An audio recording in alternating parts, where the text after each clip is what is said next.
I have a few kind of organizational announcements to make before we get started. The first being that it's been out for a while, but should probably let you guys know that the final exam date and location and time are out. Okay, so that's also listed on the course information website. You can find that information there. April 18th in the morning. Okay.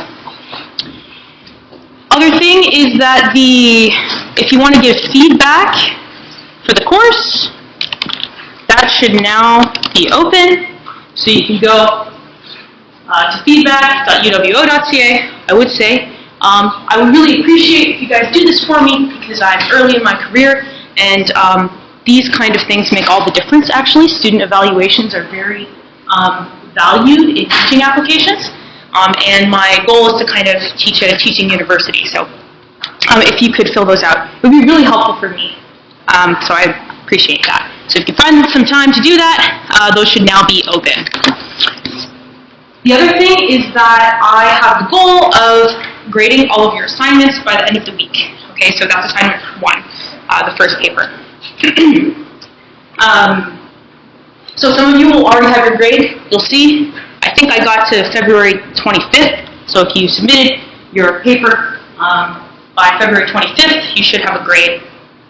And instructions on how to get detailed feedback if you would like that, okay? Anything else? I suppose for assignment 2, I've extended the deadline so that it's not due on Easter Monday, it's due the next day. We still have class on Easter Monday, but I've made the assignment due the following day. Of course, if you need an extension, always please just contact me. I like people who have extensions, okay? All right. Any questions about any of that before we move forward? You guys are good? Okay, next thing is that I am a tornado, and I can't stay for the full time today. So what we're going to do is we're going to have an in-person lecture for the first half, so that's everything for chapter 10. That's everything for social cognition. For the second half of the lecture, instead of lecturing here, I will have videos posted by the end of the day that you can watch about pro-social behavior. Okay, so that corresponds to chapter 11. That's currently outlined on the OWL page if you want to read about that. Okay, so I'll have those videos for the second half of the lecture up by the end of the day. But for social cognition, we'll stick around, but then we'll probably take about half the time. Okay, any questions about that? Okay, great. All right, haven't seen you guys in a while like this, so I'm happy to be back. All right. I also forgot my water, so I'm kind of crazy today, so sorry about that. Look at my clothes even. All right. Deep breath. Okay, social cognition, lecture 8. Wow, we're already here. We're getting near the end. That's pretty exciting. Okay. All right, so important components of social cognition. Let's start out with that. We'll get to that video in a sec. But there are a few components of social cognition that your textbook outlines as kind of important components. Before we can get to the more complicated aspects of social cognition, what are some of the more basic aspects of social cognition? So one of them is detection of animacy. Okay. So you can think of that like detecting if something is an animate or an inanimate object, right? So something that's alive or something that is not. So that's obviously really useful. That's a really useful skill, right? Because you need to know what's animate, what's inanimate, in order to recognize conspecifics, so members of your own species, to identify predators, and to identify prey. Pretty straightforward, makes sense. If you're going to be able to have social cognition, you need to be able to detect what is an animal and what's not. And a nice example of this is with point light displays. So even in people, we see biological motion. We're kind of predisposed to see motion as either biological or not, right? So detection of biological motion is fundamental. So you might have seen something similar to this before. But see these points of light? You can kind of tell that it's a person walking. Here's just the torso of a person walking. They'll split it up into their components. The legs, they still look like legs, right? Even though they're just little dots of light. This is just the face. This one's a bit harder, of course. But even when we're just given points of light moving in a certain kind of way, we still detect a person is walking towards us, right? Even though there's no person there, they're just points of light moving. So these kind of experiments are trying to say, look, detection of biological motion is pretty fundamental, right?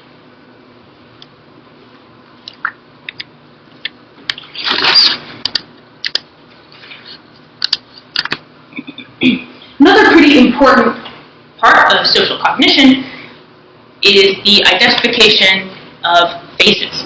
Right? Human beings, of course, are very good at detecting faces. And it can happen in other animals as well. Another important part of identifying faces is actually recognizing the emotions on those faces. Right? And that's an important part of social cognition. You need to be able to tell what someone is feeling, right? Or it's useful information at least. Maybe you don't need to. And you can often detect that from faces. And this can happen in other species as well. It's not just human beings who have facial expressions to show certain emotions, right? Chimps have different facial expressions as well.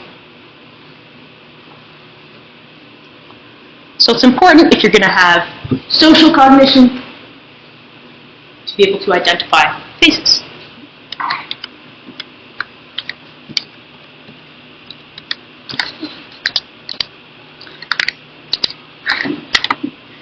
Okay. An interesting experiment, though, outside of conspecifics, is if other species can recognize the faces of other species. So there's a few experiments that have looked to see if birds can recognize human faces. Okay, so this is the example in your textbook. They talk about mockingbirds. So basically, over 4 days, some experimenters behaved as intruders towards mockingbird nests. Okay, so mockingbirds don't want anyone to get near their nests, right? So over 4 days, these experimenters, to act as an intruder, would approach the nest and then put their hand on the nest. And the mockingbirds, they don't like that a whole lot, right?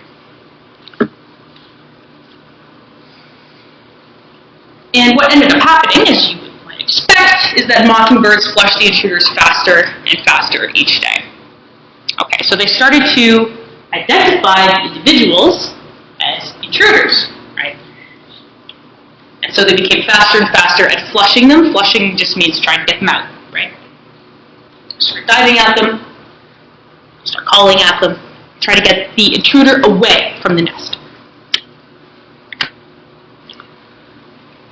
However, when a new experimenter approached to someone with a different face, different walk, different gait, a different individual, right? The mockingbird flushed them at the same rate as the day for the original experiment. Okay. So the conclusion that was made from this study is that the mockingbirds were able to identify the identity of the individual experimenter. Right. So this has been taken as some evidence that maybe birds can recognize human faces. Of course, there could be other features that the birds are picking up on. It might not just be the face, right? It could be a whole bunch of things. It can be the size of the body. It could be how the person walks. There's a lot of different factors here other than just face, right?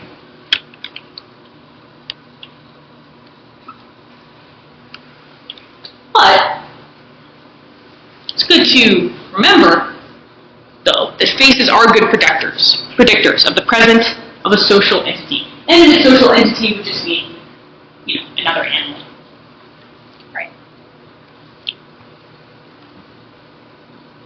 Faces don't really change. Other things can change. Features of your face usually stay the same. Right? So they're good predictors of an individual. Okay. So here's an interesting video that's a little bit creepy, but this is about crows now. So instead of mockingbirds, now we're looking at crows. So a similar kind of experiment, and he'll walk us through that.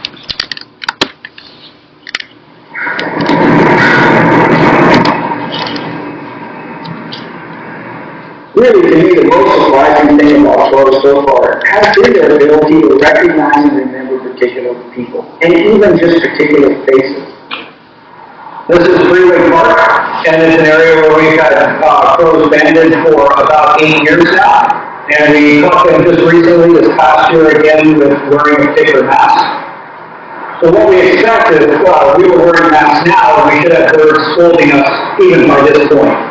And when we put our masks on, I think we'll see a dramatically different response to the birds than certainly we're seeing right now.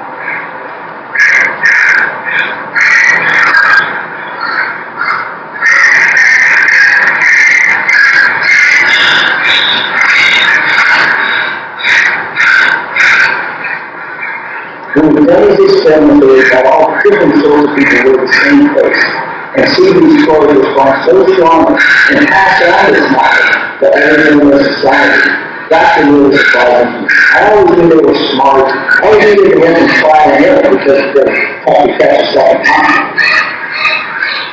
But to see them really be paying such close attention to us has been really all-eye-opening to me.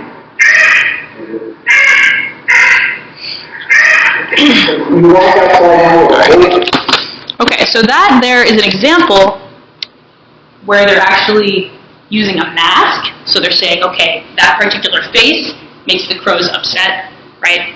And they give that mask to different people, different individuals who would presumably have different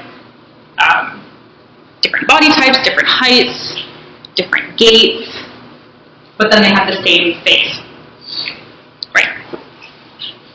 Kind of interesting.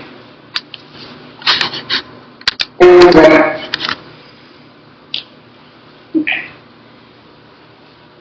But of course, identification of faces may not be as remarkable as it seems on the surface, right? We've talked a lot in this class about associative learning, right?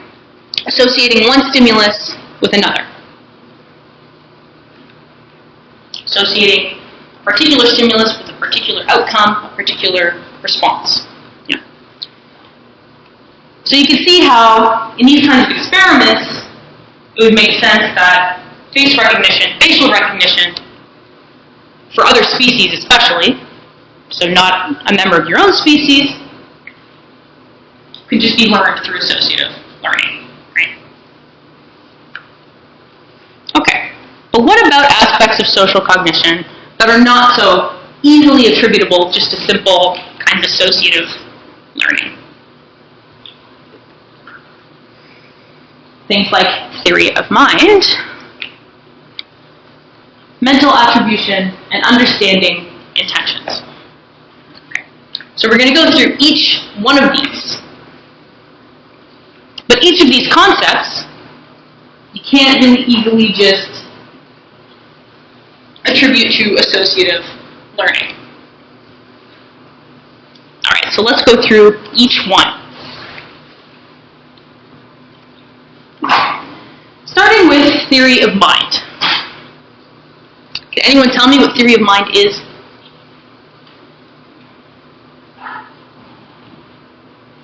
Yeah, go ahead.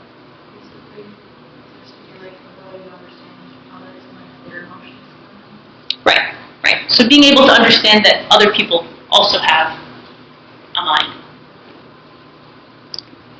Talk about this a lot in developmental psychology, right? It takes time for children to develop theory of mind. But people also wonder, do animals have theory of mind? Do non-human animals have a theory of mind? Right.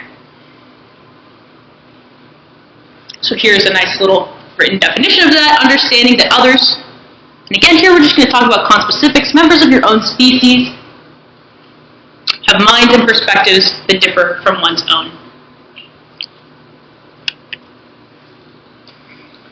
For example, understanding that I know what the next slide is in the lecture even though you do not, because I have a different mind and different information than you do. Right?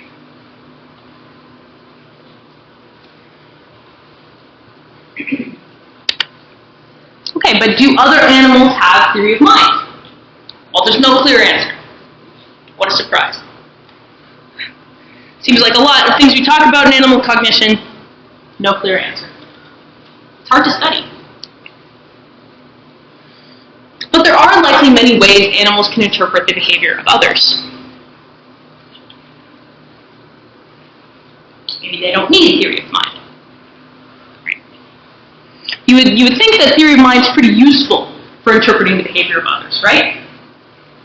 If someone behaves in a certain way that doesn't align with how you would behave in a certain situation, it might be easy to figure out if you have a theory of mind. If you don't, it might be a bit more difficult, but there are many ways animals can interpret the behavior of others. They don't need necessarily a theory of mind. It's not a prerequisite to understanding or being able to interpret other behaviors. It is certainly helpful, though. Okay. Okay, so kind of leading from theory of mind, we're going to talk about something called mental attribution. Okay. So this is pretty related to theory of mind, mental attribution. So when we're talking about mental states, these are feelings, desires, and intentions, right, that are attributed to an actor in a situation and assumed to be causal. So really, in other words, mental states are assumed causes of behavior. What does that mean? Okay, a mental attribution that I might have is that you are taking notes because you are interested in the material.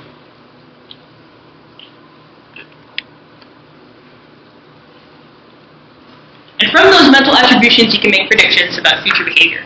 Okay. So you're going to study your notes from this class because you want to do well in the final. We're going to go through a few more examples of this.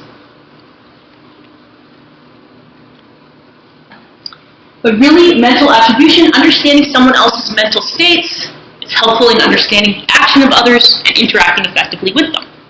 Right? Okay.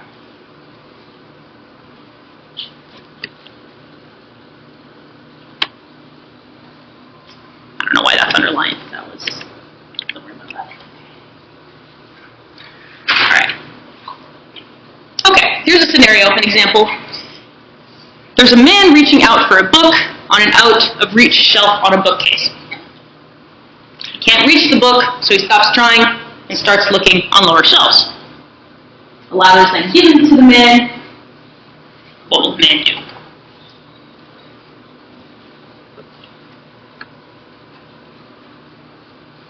Well, he might ignore the ladder and continue to look on lower shelves, or he'll use the ladder to access the book he originally wanted.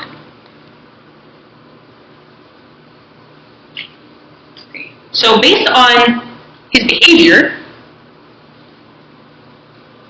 we're making attributions to his mental state. Right? He wants the book at the top. Or he doesn't want that book anymore. He's satisfied in another way. But you're making predictions about what could happen.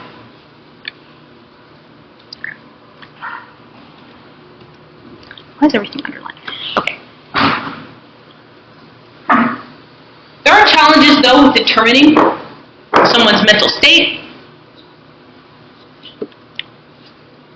How do you determine another individual's mental state? Well, it's usually through looking at what they do, their behaviors, right?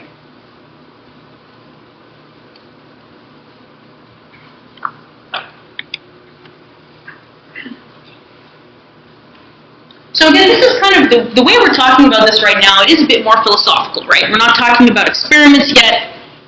We're kind of doing thought experiments. A lot of comparative cognition starts out with a kind of philosophical basis. A lot of disciplines do, right? But sometimes it does feel like comparative cognition, animal cognition does that a bit more. Which I like. That's a cool thing. Okay, so, a question, though. You do tasks of mental state attribution. Does success on those tasks require attribution of mental states, or are they solvable just simply using behavioral cues? So this is a distinction that your textbook makes, and the field can sometimes make as well. Okay.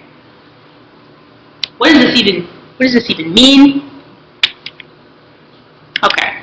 Let's imagine a scenario. Hopefully this will clear it up a bit. Okay. So let's imagine two friends, Lisa and Max, at a party. Okay.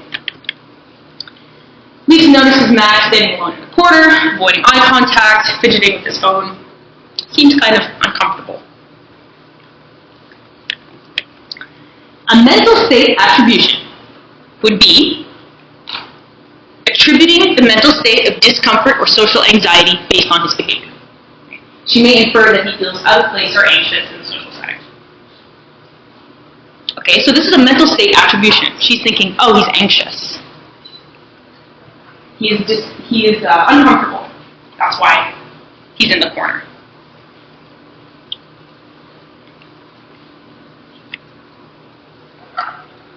Or maybe she's just using behavioral cues. Doesn't necessarily need an attribution of a mental state. She just observes that Max is avoiding social interaction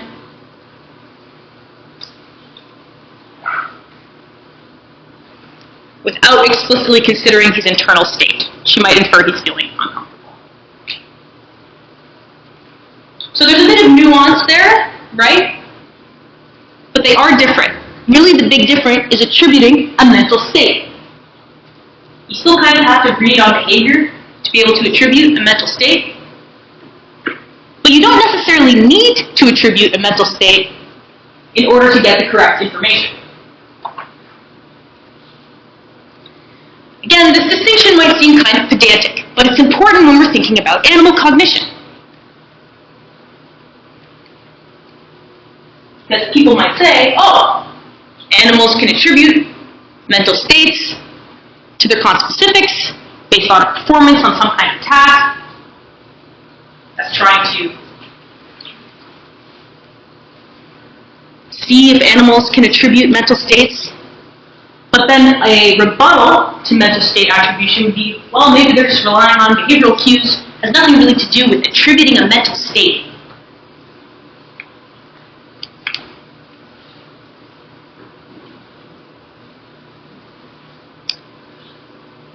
It does seem a little pedantic, but it's important when we're talking about animal cognition. Because there's a big difference between saying, oh, the chimp knows the other chimp is sad, and the chimp is observing behavioral cues. Does that make sense? Any questions about this? Okay. All right. So part of mental state attribution, part of reading behavior, has to do with understanding intentions of others. Understanding others' intentions. So that's understanding that behaviors are goal-directed. Right? We engage in behaviors to achieve some kind of goal, usually. Right? And also understanding what that goal is. Right? This is about understanding intentions. And these are mental states like wanting something, desiring something.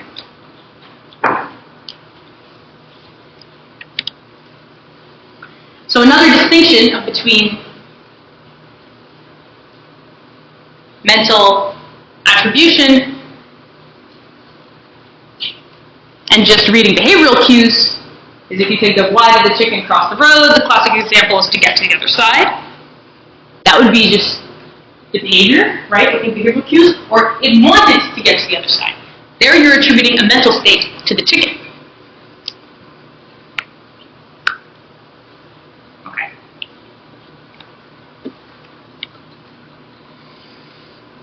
Okay, so understanding intentions in animals. Some examples, some classic examples of experiments have to do in a situation kind of like this. So researchers show chimpanzees an animation of a ball moving purposely towards another ball. Okay, jumping over obstacles. Okay, so you have one ball, an animation, going to another ball, and it purposefully jumps. That's one condition you could have. And then the ball moves towards the second without the obstacle.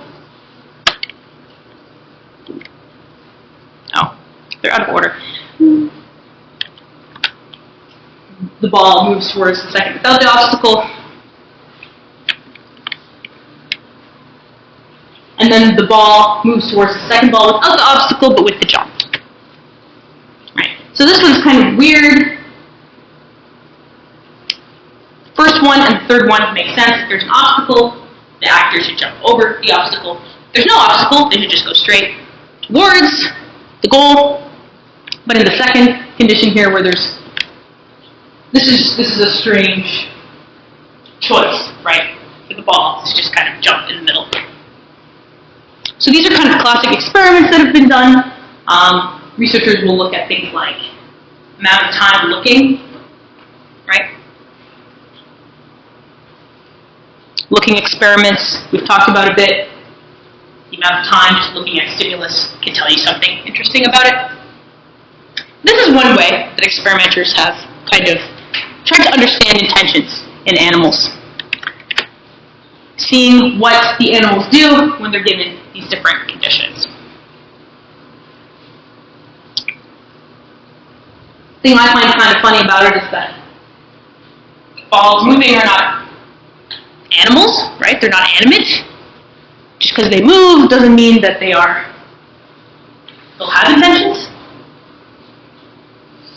So I do find these a little odd, but hey, they're there. They're kind of classic. Okay. Mixed results, mixed findings on those kind of tasks too, okay? All right.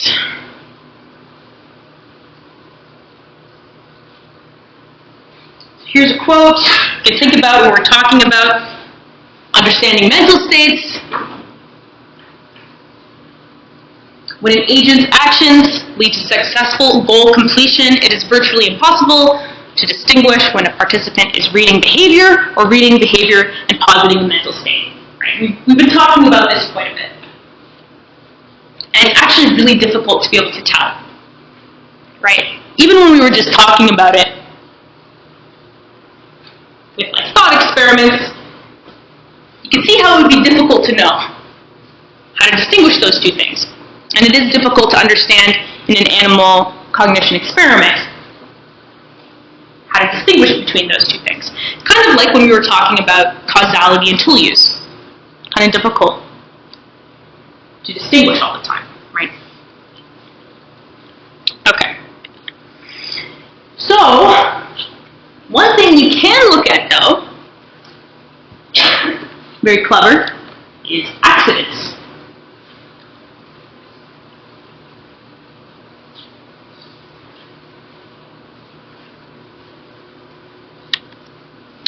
So these are unintended actions, right? So the behavior is still happening, but it wasn't on purpose. So these can provide a bit of a clearer distinction between merely interpreting behavior and attributing a mental state. If an animal can pick up that something was an accident, maybe they are attributing a mental state. Right? Okay.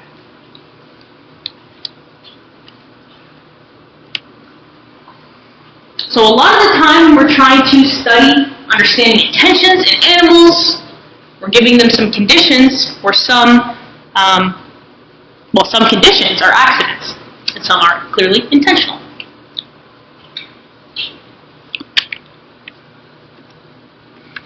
Okay, so here's an experiment in your textbook.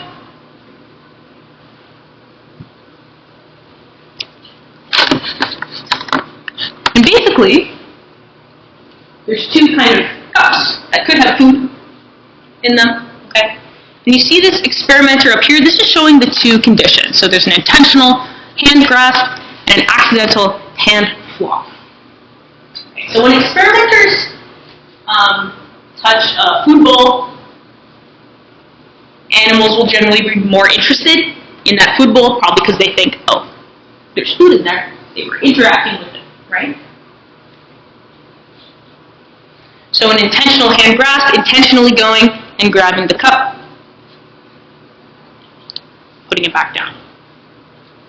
Or an accidental hand flop, so there's still contact being made between the hand and the bowl, but the experimenters kind of just, whoops. Right, one's intentional and one's accidental. What you see in these different species, so there's tamarins, rhesus, monkeys, and chimpanzees, looking at these three different species in this experiment, and they found that more often than not, the animals will reach for the cup with the intentional hand grasp compared to the accidental hand flop.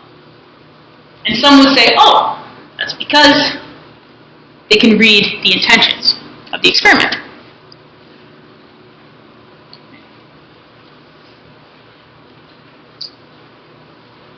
Okay.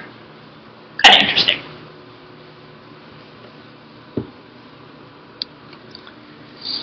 A more recent example, in dogs, with unwilling or unable. So basically, unwilling or unable relies, or it's attributed to the experimenter, but the dogs are being studied. So if an experimenter is unwilling to give a treat, or unable to give a treat, but trying to. Okay. So there's three different conditions in this experiment: teasing, clumsy, and blocked.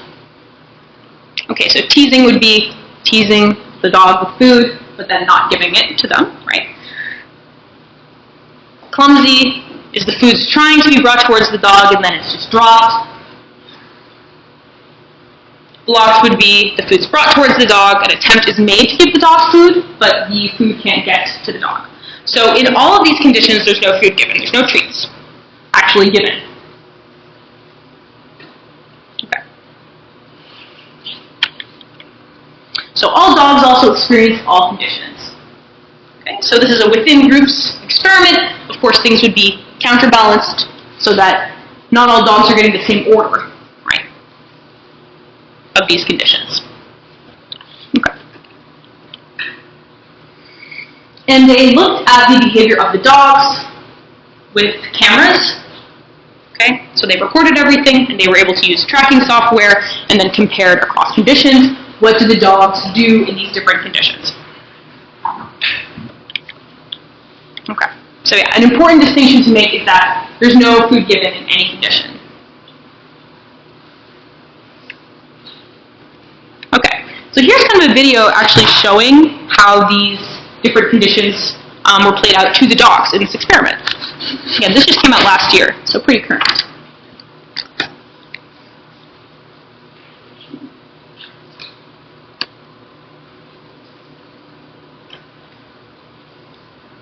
So you can see she goes to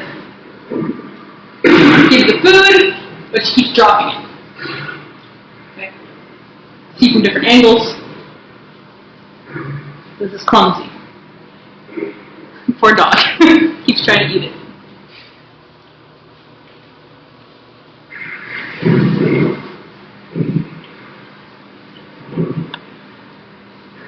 Teasing, giving the food, taking it away.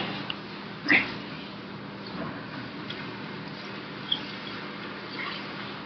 Dog gets uninterested pretty quickly.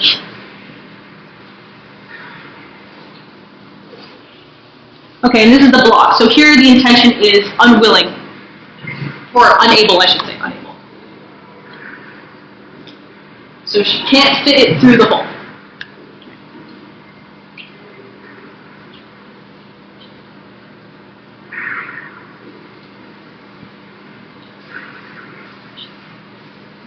And she does all of these actions for a certain amount of time, right? For every single dog, regardless of their behavior, right? Okay, so those are those three conditions. Okay, so what do they find? Well, dogs certainly tell a difference between the conditions. We know that for sure. So here's some of the results. So here the dependent measure is percentage of time away from the box, so kind of walking away and leaving the experimenter, right? You can see in that the blocked condition, there's a lot of variability between the dogs, but that things become more clear with the clumsy condition.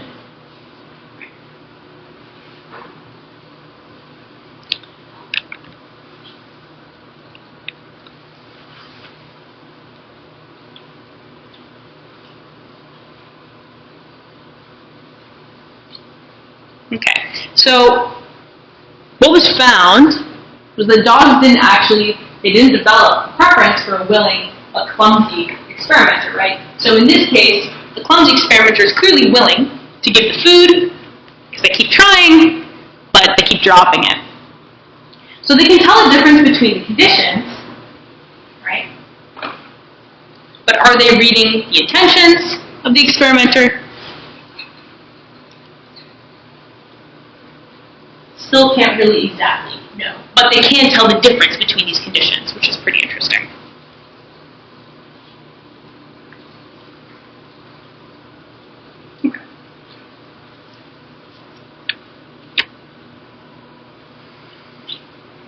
Okay. So understanding, seeing, and knowing also has to do with understanding others' intentions.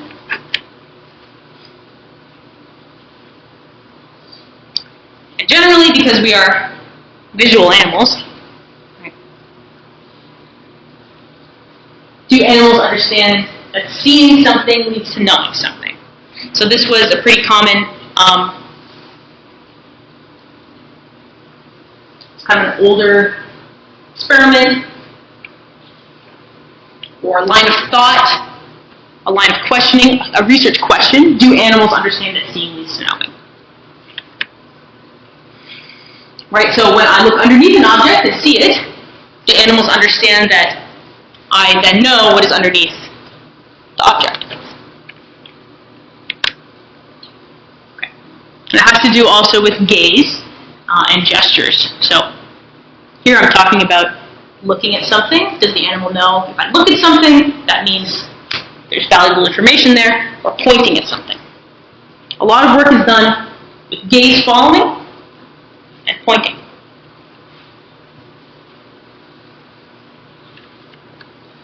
So humans will follow the gaze of others to see what interesting or relevant stimuli are in their environment. You can even do this, you're just out and about and you look up. You'll see other people go. Look up. I do it sometimes. Not in a long time, actually. But humans follow the gaze of others, right? They want to see, oh, what are they looking at? Right. And we know that chimpanzees will also gaze follow. So if you looked up around a bunch of chimpanzees, they'd probably also look up. Seeing to knowing. And dogs also seem to be particularly good at gaze and point follow. There's been a lot of work on gaze following and pointing with dogs. Lots of work. You might have noticed this even if you have captive dogs. You might think if you point for your dog, they'll go to the thing, they'll go to the food, right? But a cat, it's like, whatever.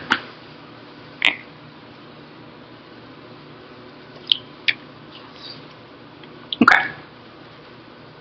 We'll come back to dogs and pointing, though, in a bit. First, let's talk about an experiment, I believe, with chimps once again. Yeah, chimpanzees. Okay, so there's a setup kind of like this in this picture where there's 4 different containers, and there's food in one container. The experimenter comes in and puts the food in the container, and there's another experimenter who sees where the experimenter put the food. The experimenter that put the food in the container leaves, but then there's someone there who knows where the food is. So the chimpanzees are watching this all happen. Experimenter comes in, 2 experimenters come in. One of them puts food in, it walks away. That experimenter walks away. But then there's someone there who observed that action happening, and they're the knower. And then a new experimenter comes in who has no information. So they're the guesser. So in these kind of experiments, the knower always points to the correct food location, and then the guesser just points to a random one out of the other 3. There's also the same kind of experiment where the guesser is also in the room, but they have a paper bag over their head. So here the thought is, okay, does seeing lead to knowing, right?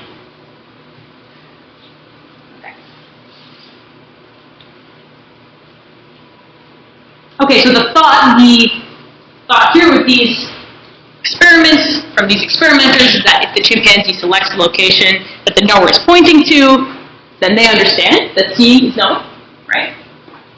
Especially in this condition with the paper bag over the head. Because the eyes are occluded, right? An alternative answer, once again, is that perhaps they associated the paper bag with the incorrect answer, or they associated the guesser with the incorrect answer over trials, right? So this is happening over several trials. This isn't just one trial. So maybe over time, the chimps are just learning who to trust, right? That was a major criticism of this experiment. It could just be associative learning, which we've seen time and time again.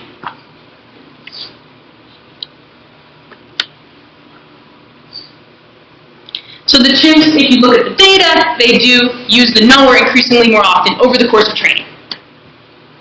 Okay. But if you do this kind of experiment with 4-year-old humans, they reliably use the information from the knower on the first trial. So first trial, success, that means they're not necessarily learning or associating. They have this understanding that seeing is knowing, right? Okay. Some kind of subsequent studies with blindfolded or not blindfolded individuals still kind of support the same theory that chimps are improving through associative processes. Another killjoy explanation.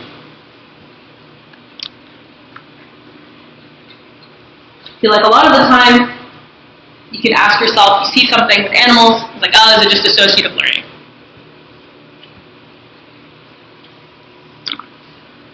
Got to rule that out. Okay, so some more recent seeing and knowing experiments.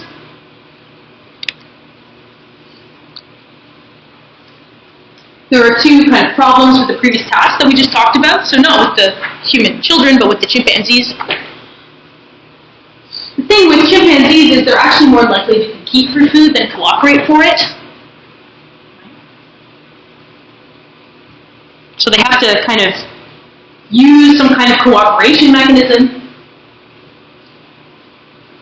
to know where the food is if they're watching someone else put the food.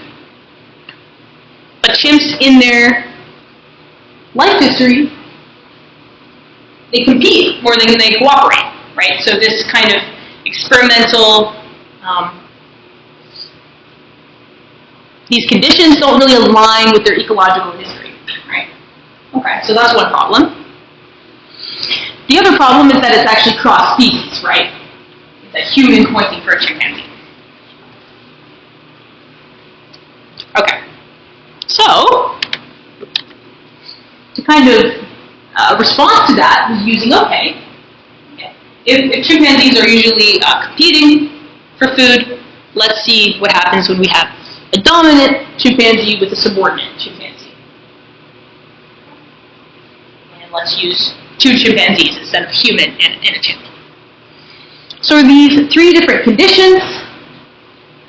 Okay, so a dominant and a subordinate in every condition. Okay. Now you'll see that there are these kind of screens in the middle. And for one chimp, that food is visible, but for the other chimp, the food is occluded. In the middle, it's visible for both of them. See that? Okay, so here, the food reward shown by a banana is visible to both dominant and subordinate. But then here in condition 1, both food items are visible to the dominant, and in condition 3, they're both visible to the subordinate. Okay? So, I want to see what the chimpanzees do in these conditions, especially what the subordinate does. Okay. So the subordinate chimpanzee reliably took the food that only they could see, and did not take the food when the dominant chimpanzee could see it. Okay. So if we go back, so they did not take food when the dominant chimpanzee could see it. Okay. So they take food here, right?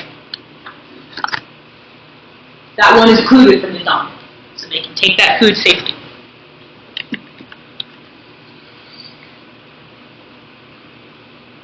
But does this task really require attribution of knowledge states to others?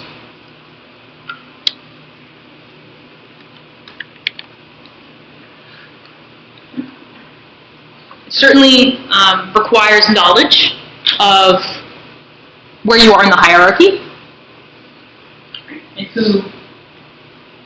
who they are in terms of the hierarchy. It does require knowledge of what they can see.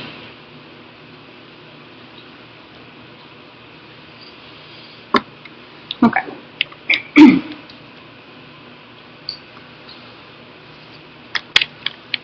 So some argue that it is the most parsimonious or the most simple, right? Most simple, to assume that chimpanzees are capable of attributing mental states, intentions, and theory of mind to others. So some would argue that that is the simplest explanation.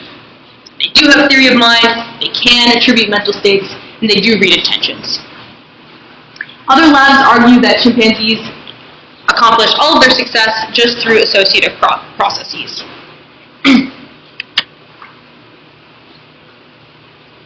Then a third perspective is that chimps are not attributing mental states, but they're making causal connections. So we talked about this a bit with the causality experiments, that they can then transfer between tasks. Okay.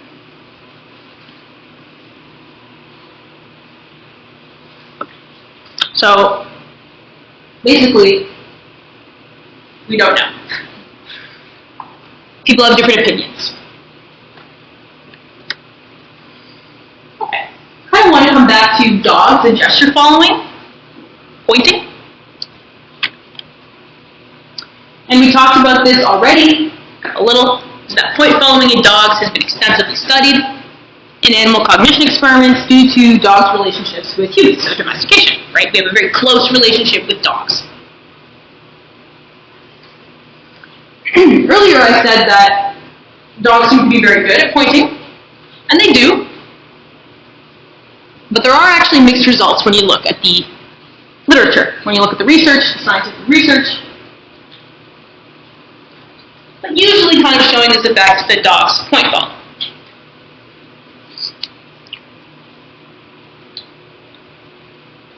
People who have found mixed results or kind of unconvincing results are wondering if dogs are following other cues from the experimenters. Is it just pointing and gaze following together? Is it another cue that the dogs are picking up on that the experimenters don't even realize they're kind of exhibiting? Difficult, right? Because humans are we've co-evolved with dogs for a while.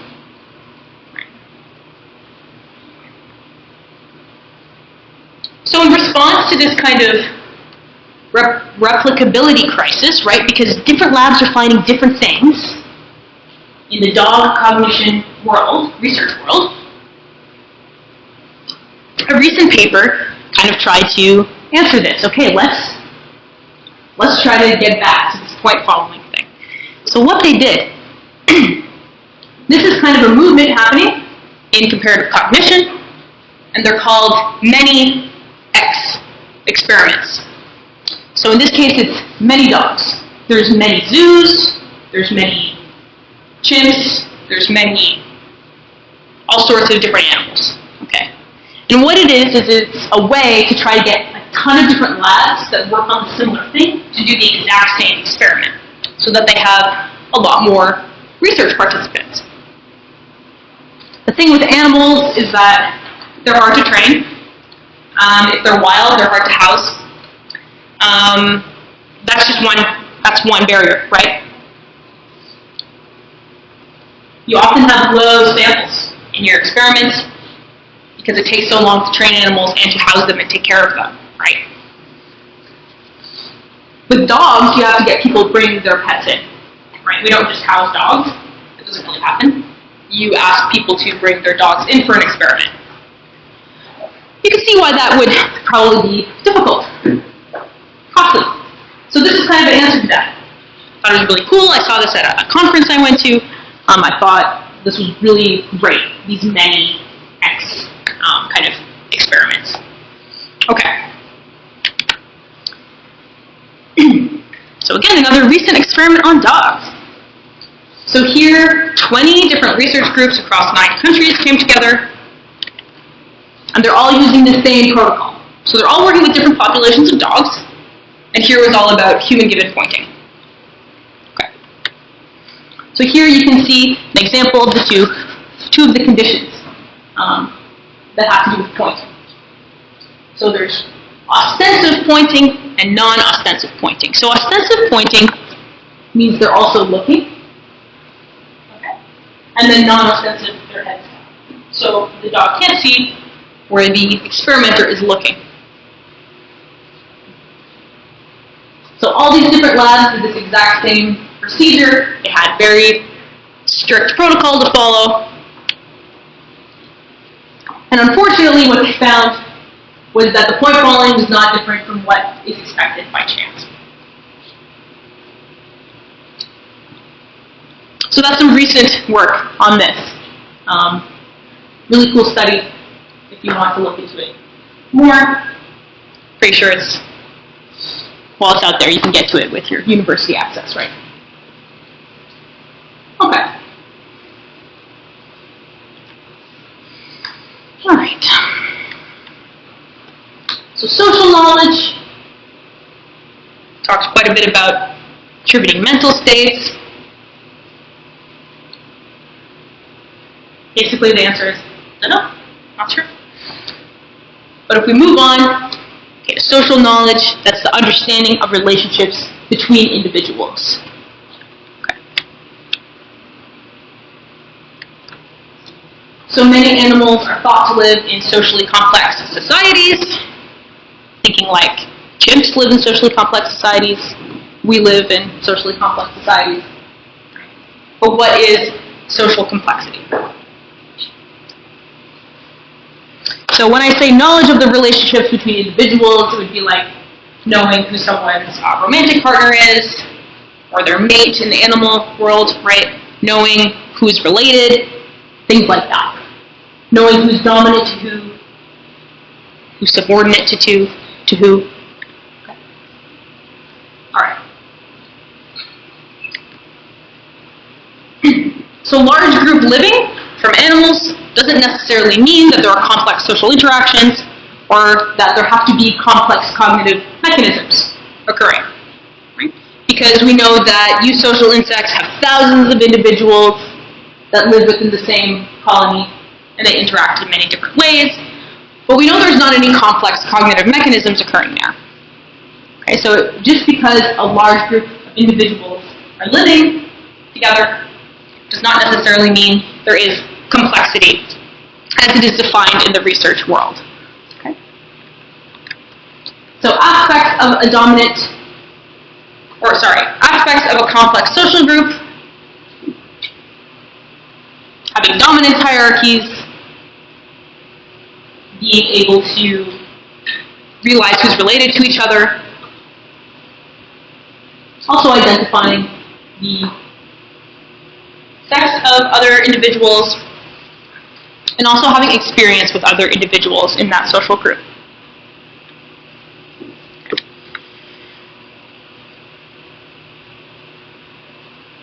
One important concept in complex social interactions is something known as redirected aggression. So we know that baboons and vervet monkeys will direct aggression towards individuals related to a conspecific that was aggressive towards them. So not retaliating necessarily the aggression to the same individual, but redirecting it to a related individual. Okay. All right. So kin relations, those who are related to each other. Okay, so vervet monkeys, they live in large social groups, and the matrilineal relationships determine rank and social structure. So, who's related to the mother? The female line determines rank and social structure, because the males disperse. So the stable kin relations are through females. Okay. This is the structure in these vervet monkeys.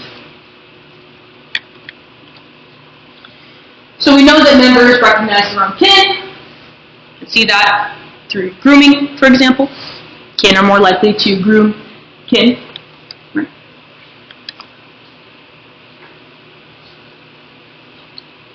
But not just kin recognition, members also benefit from the recognition of third-party relationships, so recognizing other kin groups.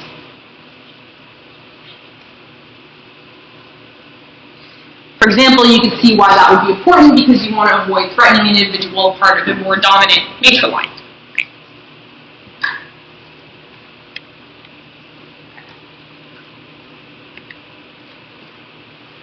Okay, so we'll briefly talk about dominance rank. I'm sure you've heard about this before.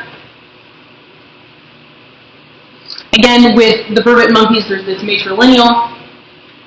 It's called a linear transitive hierarchy. That's the specific kind of hierarchy it is. There are lots of different kinds of hierarchies.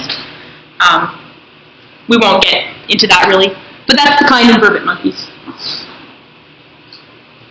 Really, basically what it means is that 1 is dominant to 2, 2 is dominant to 3, 1 is also dominant to 3. Pretty straightforward. Okay. So a question could be, do monkeys know the entire hierarchy, or do they just know who is directly above and below them in the hierarchy?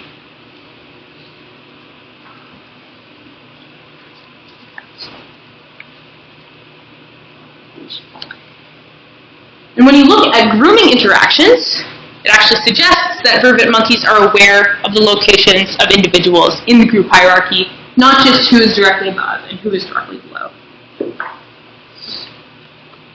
So for example,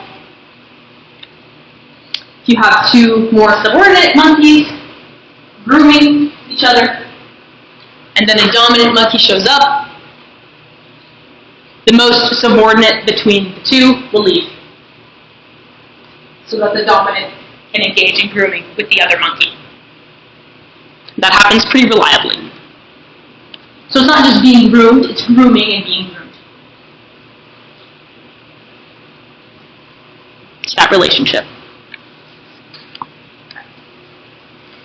And you can see that here in this figure.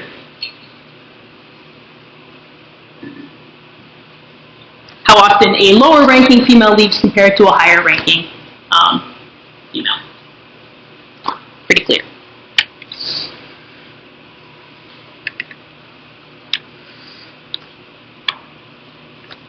Okay, so the cognitive mechanism that's believed to be happening here, some Researchers call it an equivalence class, where stimuli are grouped together through experience. So because the monkeys have many different experiences with each other, they form an equivalence class consisting of members of a certain matriline based on prior association. So they're having lots of interactions with other members, and they form this equivalence class.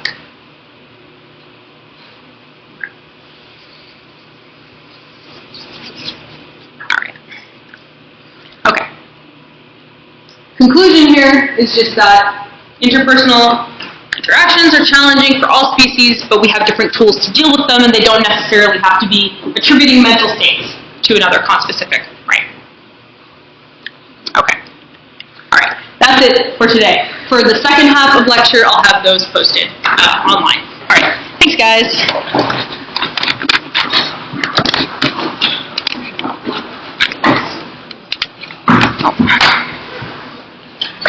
Hello, those of you who are listening.